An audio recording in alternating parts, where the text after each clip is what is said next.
Welcome back everyone to the Galactic Underground. Today we're going to talk about something that has been kind of on my mind for the last couple days. I had a cosplayer reach out to me and say that people who cosplay with 3D printed armor aren't real cosplay artists. So I can make foam armor and 3D printed armor. And to prove that, this is a set of greaves for Batman Arkham Asylum. I threw these together in like 10 minutes, to be completely honest. This is my chest plate for my Mandalorian armor. This is 3D printed.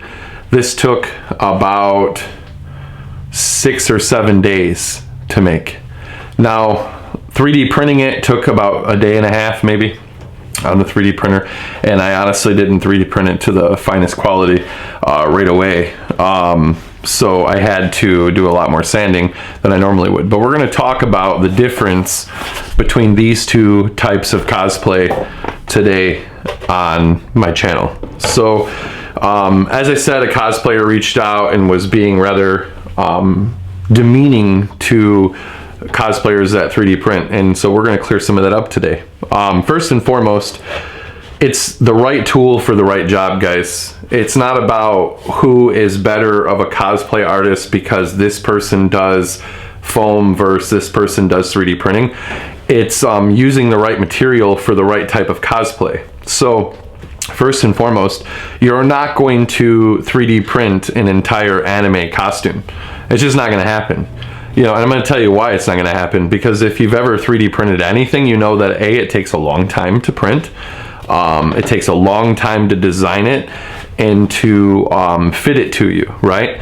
So the other side of it is that most anime costumes that I've seen anyway at either UMaCon or Comic-Con or anywhere else for that matter, even Instagram, is they're massive. The weapons are massive. The armor is massive. It's going to be heavy. It's going to be very exhausting carrying something like that around, and it's going to take forever to finish, which we're going to get into today too. So with your foam armor, right, first and foremost, I don't like to cosplay with foam ever since I got my 3D printers, and I'm going to explain to you why. The type of cosplays that I do are Star Wars related, right? So the armor and the weapons that I use, like the blaster pistols, the rifles, things like that, having them more rigid and solid is important, right? Not only does it feel like armor, but it stands up to trooping in your armor at Comic-Con all day, right? So some of the most beautiful costumes I have ever seen were made out of foam, hands down. Of course, you know, you can sculpt it easier, you can design it a little more, you know, extreme than you can with your other stuff. Now, finishing the product, to be completely honest, it's a whole different ball game. So when we get into, you know, 3D printed versus foam, you know, your foam is fairly easy to work with. Now, and I don't mean to put that out there like, you know, people who do cosplay foam costumes and things like that, it's easier, because it's not. You have to still design it, you still have to cut it out, you still have to make it fit you and all of that. But the finishing work is where the difference is, okay? So with foam, the designing phase and things like that, it's a little more difficult, right? And the gluing it together, getting it to fit you. But the finishing work is really easy compared to 3D foam or 3D prints, and I'm going to explain to you why. With this is ready to literally glued it together, finished it, cut it out. It's ready to flex seal or plastidip. Once you plastidip this or flex seal spray it, it becomes like one solid surface essentially, right? It like rubberizes it and gets it ready for actual paint, right? And before that, you're going to use your heat gun and stuff to seal the foam, you know, obviously. But that's pretty much it when it comes to this. And then you're going to hand paint, you know, obviously, or you're going to use your makeup sponges like I do, or spray paint. So that's where that is, right? So the 3D prints is a whole nother ball game.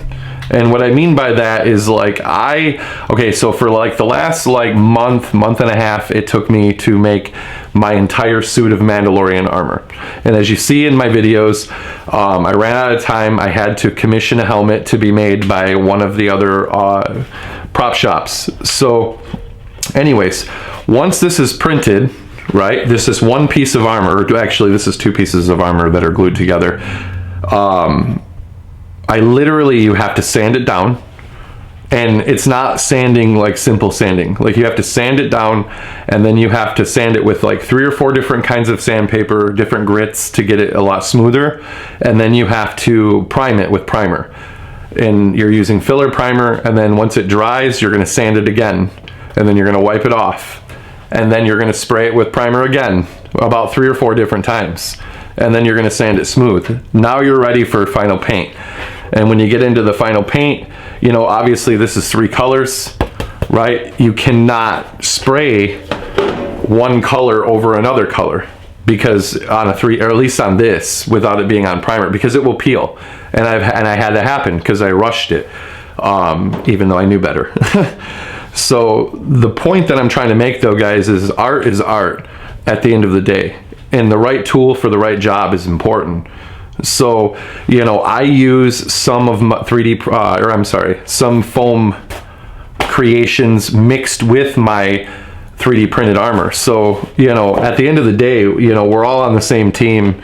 You know, we all have a love for Star Wars or anime or whatever else you like to cosplay, for that matter. So just appreciate the art and appreciate the costume and what goes into it more than anything, to be completely honest. You know, like I said before, I had a cosplayer that reached out and just was completely trashing anyone who does 3D printed armor and stuff in cosplay. And to be completely honest, it's a lot harder.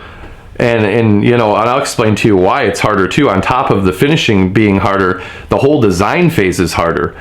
You know, because this is rigid material. I mean, it's solid, right? So not every body is designed the same way. Everybody's body is different. So, you know, even if someone bought the file, you know, like this particular file was created, you know, by Make or Bake 3D, but I had to put this in the design program, and I had to slim it down for me. I had to reshape the bottoms of it so that it fit my body and contoured it more. That takes a lot of technical knowledge, not just, you know, artistic ability, right? And then once it printed, I had to test it to my body. I had to test it to the vest. And then the other side too is that this is a lot heavier than this. So attaching this with Velcro to a flight suit or to pants or to any kind of like cosplay undergarment that you're going to wear, which would be like we call in the Star Wars realm or universe, your soft parts, right, of your costume, you know, and it's going to stay in place all day. This, however, is not. So with this, I could put like maybe 1, 2, 3, 4, 5, maybe 6 pieces of Velcro on it. And for this, as you can see, the whole entire back of it is Velcro to stick it to the actual vest. So there's a lot of work that goes into both, guys. I have mad respect for anyone who wants to build their costumes out of foam. I have mad respect for people who want to build them out of 3D prints. I do both. I prefer the 3D printing over the foam only because of when it's in real life, it looks more real. A lot of the photos, you have to understand too, that you see on Instagram and on social media, those costumes are designed and made to look beautiful for that photo shoot and for that the Comic-Con that they're going to go to. But how long is it going to last long term? You know, this will look like this forever, as long as, you know, and if it gets scratched up, I can touch it up. Now, before you say, well, you know, foam armor, you can do the same thing. That's not true. It's not true. You can touch this up, yes, absolutely. But the difference in the two is that when I wear this, it's going to start to create stress. It's going to start to create stress creases and bends in the foam. Once that happens, there's no fixing that. It's done. You have to redo that whole entire piece of armor and then re-plastidip it, repaint it, and everything else. So you can clearly see on both sides there's pros and cons, you know, so there's a lot of work that goes into both. I think a lot of it is that a lot of cosplayers and people that work really hard in making foam costumes and design it, they've never done a 3D printed costume, so they don't really know how much work really goes into it, to be completely honest, because they have no experience in it. So, you know, just appreciate each other and appreciate each other's art, to be completely honest. So I wanted to make this, you know, quick vlog about the two differences between them.